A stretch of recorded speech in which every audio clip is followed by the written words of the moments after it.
심지어는 그거 아닙니까? 저는 이렇게 봐요. 법을 적용하려면 노무현 대통령이 중립성 위반을 해가지고 탄핵 사유가 돼서 탄핵을 밀어붙였던 거 아닙니까? 그런데 그것 헌재에서 봤을 때는 대통령의 자리를 내려놔야 할 정도로 중대 사유가 아니라고 그래서 그것을 기각시킨 거거든요. 그러니까 마찬가지로 법률적으로 형사적인 모든 건 다 지워야 된다고 생각해요. 헌법적으로 봤을 때 이 사람은 대통령 자격이 있어 없어만 평가하면 되는 부분이라서 여기다가 온갖 걸어가지고 무슨 뭐 헌재 재판관이 지금 9명이 다 안 됐으므로 이것도 무효다. 아니 이 사람들은 무슨 법을 이렇게 이연령 비연령으로 막 내리 꽂아가지고 반대하고 있는데요. 이게 이제 전반적으로 보면 불복하겠다는 논리거든요. 헌재에서 인용을 해도 불복하겠다. 지금 그걸 분위기 몰아가고 있는. 그렇죠. 네. 계속 명분 쌓기 하고 있는 거예요. 아스팔트 피바다. 네. 대통령을 탄핵을 부결을 시켜보질 않나, 사상 초유의 정당을 해산시켜버리질 않나, 또 그 탄핵을 인용시켜서 또 탄핵을 시켜보질 않나, 이 여러 가지 세계 그 어떤 법학사의 길이 남을 판례들을 우리나라가 여기저기서 만들고 있네요. 진짜. 그러니까 이제 헌법재판소가 없는 나라도 많고 있는 나라가 그렇게 많지 않아요. 미국도 헌법재판소가 없죠. 대법원에서 하는 것이고요. 그래서 사실 헌재 입장에서는 그렇다라고 해요.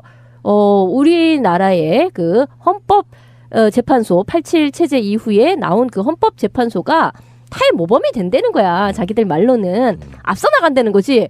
원래 의사도요, 수술 많이 한 놈이 장땡이에요.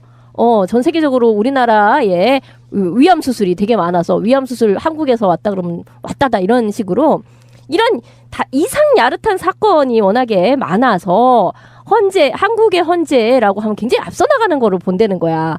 여러 케이스를 상대했으니까. 그런데 지금 헌재가 이번 판에도 이제 지난번에 그 통합진보당 해산처럼 정말 이런 말도 안 되는 짓거리를 만약에 하게 된다면 그 헌재는 있을 이유가 없다는 것으로 국민의 심판을 받게 되는 거죠. 거기에 국제사법재판소라니, 이게 무슨 우리나라 대통령이 헛짓거리 한 거에 대해서 외국 애들을 보러 판단해달라고 이걸 얘기해야 되나? 그럼 뭐 부끄러운 걸 모르는 거야 뭐야 이런 것들은. 국제사법재판소는요 정말 정권의 탄압을 받는 양심수라든가 이런 사람들이 국제사법재판소에다가 이거를 이제 청원하는 경우가 있죠. 가령 예전에 무슨 인혁당 사건이라든가 이런 경우에 국제사법재판소 얘기가 나오는 거예요. 그런데 지금 최순실이 막 끌려가면서 막 이건 민주주의도 아니야 말하고 하면서 무슨 민주투사 코스프레를 한 것처럼 정말 이 헛웃음을 금치 못할 일이에요. 이 사람들이 국제사법재판소 이야기를 한다는 거는. 그러니까 할 수 있는 모든 저항은 저들은 다 하고 있는 것이고, 이것이 아까 권 PD가 얘기한 탄핵 인용 이후에 불복의 정당성을 확보하기 위한, 또는 그들만의 폭력적인 집회나 폭력적인 테러를 정당화시키기 위한 하나의 이념이다, 이렇게 보시면 되는 거예요. 밑밥 깔아놓는 수준이지. 이건 뭐 갈 수도 없어요. 안건도 아닙니다. 자, 그런데 선고 직후에 박근혜는 어떻게 할까요? 그 얘기를 한번 잠깐만 해볼게요.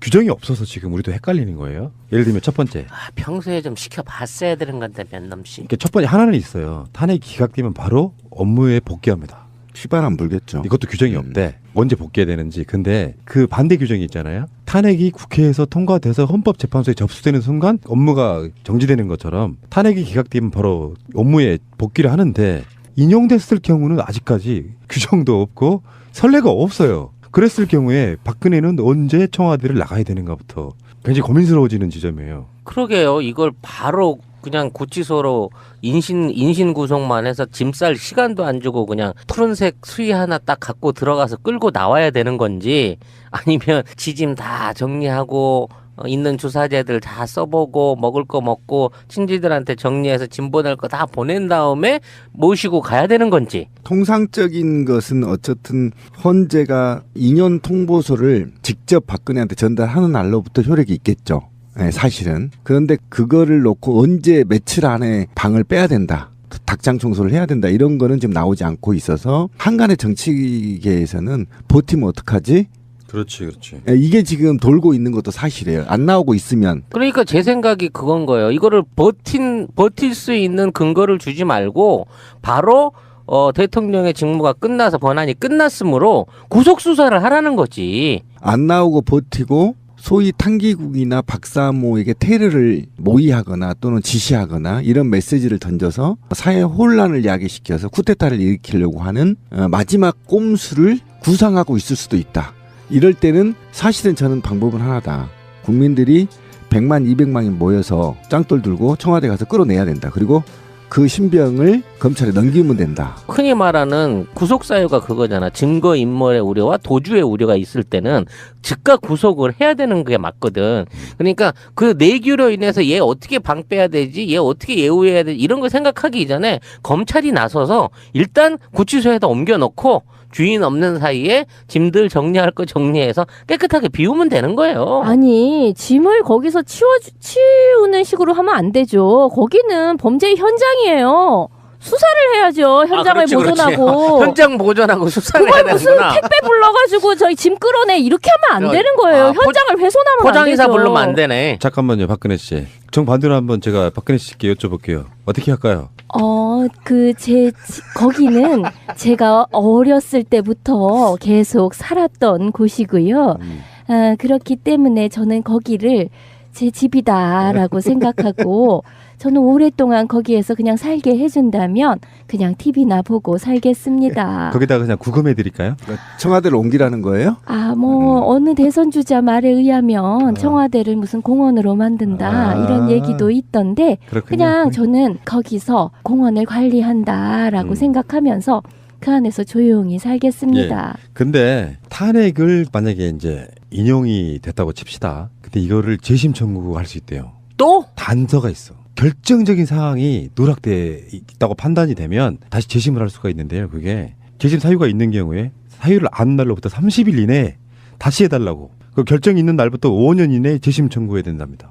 뭐 5년 이내 할 일은 없겠지만 결정적인 거가 뭐가 있지? 나 사실은 주민등록번호가 2가 아니에요. 1이에요. 뭐 이런 거 말고는 그런 결정적인 거가 뭐 있나? 그런 게, 그러니까 예를 들면 이런 거지. 탄핵 사유 중에 세월호 7시간 동안 그 아무것도 안 했다는 것 때문에 탄핵을 당했다고 쳐요. 그 중대 사유 중에 하나라고 치는데, 그런데 그것이 증명할 뭐가 나왔어. 그럼 그거를 재심 청구할 수 있다는 거예요. 그러니까 네. 청와대 안에 비밀의 문이 있어가지고 그거를 열었더니 4차원의 세계로 가는 거야. 그래서 우주랑 교신을 하고 왔다는 거지. 뭐 이런 정도가 나와주면 또 뭐 생각해 볼 수 있겠네요. 그 안드로메다에서 외계인이 와갖고 그날이요. 그날 박근혜가 차원의 문을 넘어갔고 여기로 왔었어요. UFO 여기 그 승선권 있고 CCTV 있어요. 이렇게 돼야 되는 거야? 그러면서 진도에 있는 세월호 사건의 현장까지 좀 가보려고 노력했어. 정말 가상하게 노력했습니다라고 증명되지 않는 한. 그렇죠. 또는 박근혜하고 전혀 무관하게 자기 통수권과 무관하게 국정원이 세월호를 침몰시켰다는 걸 박근혜가 증명하거나. 그런데 김기춘이 그때 저번에 그 9년 전에 탄핵 심판 끝나고 한참 몇 년 후에 신동아랑 인터뷰했던 내용에 그게 들어있잖아요. 볼래요? 공직자 지위, 감독을 잘못하거나 부정 비리를 예방하지 못해도 탄핵 사유다. 여기 김기춘의 말이에요. 딱 박근혜에게 해주고 싶은 말이지 않습니까? 그렇죠. 그렇게 쉴드를 친다고 해도 빼박 텐트입니다. 진짜. 예. 어쨌든 이 재심 사유는 대통령의 애우에 관한 것을 복구하는 것이 대통령 자리를 다시 내놓으라고 재심을 청구한 게 아니기 때문에 분명히 말씀드리지만 이거는 극단적인 정치행위이고 국민과 사법부와 입법부 그다음에 국민과의 극단적인 정치행위입니다. 그래서 이 정치행위로 바라보는 것이고 다수의 의견에 따르는 것이지 이것이 법적으로 명확하게 하지 못해서 안 하는 게 아니에요. 탄핵이라는 것이. 그래서 그 탄핵을 막지 않기 위해서 무단하게 국민을 위해 노력해야 되는 게 통수권자의 책무인 거죠. 자, 김기춘이 했던 이야기를 참 길게 한번 제가 읽어드려 보겠습니다. 이게 박근혜와 노무현에게 어떻게 달라질 수 있는 건지 그들의 주장이. 대통령 탄핵은 국회가 대통령의 권력 남용을 견제할 수 있는 유일한 수단이다. 재헌 국회 석기록을 보면 헌법의 기초자들은 대통령의 실정법 위반뿐만 아니라 지휘 감독 관계에 있는 공직자에 대한 지휘 감독을 소홀히 한 것과 국정을 불성실하게 수행하는 경우 모두 헌법 위반으로 탄핵 사유가 된다. 공감하시죠? 김기춘의 이야기예요. 탄핵 사유는 기소가 가능한 형사적 범죄일 필요는 없고 헌법이 부여한 의무를 다하지 않은 경우, 부패 행위를 한 경우, 공중의 신뢰를 깨뜨린 경우, 다른 헌법 기관을 침해하는 일련의 사유를 한 경우 등 정치적 위반 행위도 탄핵 사유가 된다. 딱 박근혜 이야기잖아요. 지금 놀랍지 않습니까? 싱크로율 100%. 구체적 헌법이나 법률 조항 위반 행위뿐 아니라 직무를 태만히 하거나 성실히 수행하지 않은 경우에도 탄핵 사유가 된다. 대통령에 대한 탄핵 심판을 할 때는 무죄 추정의 원칙이 아닌 유죄 내지 유책 추정의 원칙을 적용해야 된다. 형사재판에서는 무죄 추정의 원칙에 따라 유죄 판결이 확정되기 전에는 공무원의 직권이 정지되지 않는 데 반해 탄핵 심판에서는 대통령의 권한이 정지되는 유죄 내지 유책 추정의 원칙을 적용한다. 무죄 추정 원칙을 강조하는 박근혜 대통령 대리인단의 논리와 정면으로 배치되는 거죠. 다음에 노무현 전 대통령은 국민을 네 편으로 갈라 국민 통합을 저해하고 계층 간 갈등을 조장했다. 그의 지휘 감독 아래에 있는 최측근들의 부정과 비리에 직접 또는 간접적으로 연루되었으며 감독하고 예방해야 될 직무도 유기했다. 미국의 경우는 대통령이 중범죄를 저질러 탄핵이 발의된 것이 아니고 부적절한 성적 접촉이나 거짓말 때문에 탄핵이 발의되고 대통령이 사임하기조차 했다. 이게 지금 박근혜 때리고 싶은 말인 거잖아요. 거짓말 한마디만 해도 탄핵 사유라는 것을 김기춘 말로 이야기를 하고 있는 거예요. 김기춘은 도깨비가 맞아. 그러니까, 시공을 신기하다. 초월해가지고 이걸 다 내다 본 거지. 스포일러를 했네. 훨씬 더 완전- 예전에. 그러니까 지금 김기춘이 한 말은요 박근혜에게 완벽하게 들어맞아요. 그러네요. 근데 이 논리를 자기들이 수장이라고 할 수 있는 김기춘의 논리를 대리인단은 반대로 써먹고 있는 거잖아요. 형사재판 개념으로 계속 몰고 가고. 야, 김기춘에게는 과거, 현재, 미래가 동시에 있나 봐. 놀랍잖아요 진짜. 그러니까 신의 관점에서 보면 과거, 현재, 미래가 동시에 있다라고 하잖아요. 거의 그러니까 그 수준인데. 당시에 노무현 대통령 탄핵이 너무 과항이 아니었냐고 물어보니까 김기춘이 말이 익었던 거야. 미국에서는 거짓말 한마디만 해도 탄핵 당했다. 성추문 한마디만 해도 탄핵 당했다. 요거는 지금 생각해보면 박근혜가 대국민 사과 3번인가 했잖아요. 다 말짱 거짓말이었잖아요. 거짓말이었잖아. 그 자체만으로도 탄핵 사유라는 걸 김기춘이 인정하고 있잖아요. 예. 놀랍다 김기춘. 그게 국민적 상식이에요. 지금 박근혜 대리인단 쪽에서는 국제사법재판소 얘기를 했잖아요. 근데 이거는 정말 그냥 막 던지는 얘기 중에 하나인 거예요. 뭐냐면 국제사법재판소는요 무슨 국가 분쟁이라든가 그러니까 왜 우리나라랑 일본하고 독도 관련된 거 있잖아요. 그런 것이 이제 여기에 해당이 되는 거예요. 국가 간의 조약이라든가 국제법상의 그 문제를 얘기하는 거고. 그럼 맞는데? 일본 사람인 박근혜가 우리나라에서 대통령 하다가 이 박살난 사건이잖아. 아니 그래서 이게 뭔가 헷갈리신 게 아닌가라는 생각이 드는 게 이거랑 이제 비슷한 게 뭐 이런 게 있죠. 국제 형사재판소 이런 게 있는데 그거는 이제 무슨 전범 처리 같은 거. 전범 맞는데?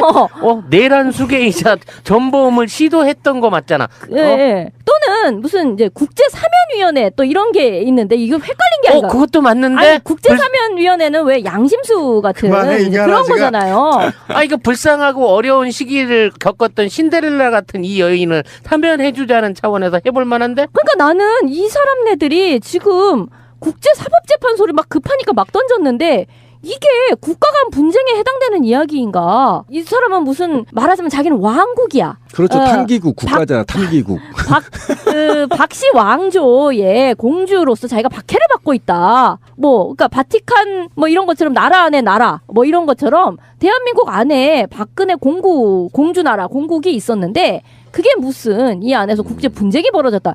이렇게 생각을 하는 건지. 근데 만약에 국제사법재판소가 이 탄핵 인용 기각에 대해서 다룬다면 그게 뭐가 된 줄 아세요? 뭐가? 내정 간섭이에요. 큰일 납니다. 그게 있을 수가 없어요. 그래서 제가 아까 고려 가치가 없다라는 거예요. 이걸 제소할 수가 없어요. 그러니까 한 나라 대 한 나라의 내란적 상황으로 본다 이렇게 되는 그렇지. 거잖아. 이게 그게 내정 간섭이 돼버리는 거예요. 제가 알기에는 대표적인 가짜뉴스인데 가짜뉴스예요.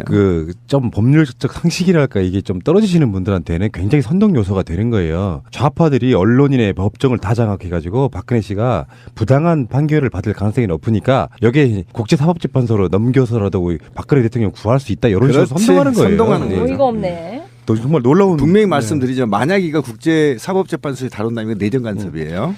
자 어쨌든 간에 이번 주에는 거의 한 70% 이상은 탄핵 결과가 나올 거라고 보는데 가슴 떨리고요.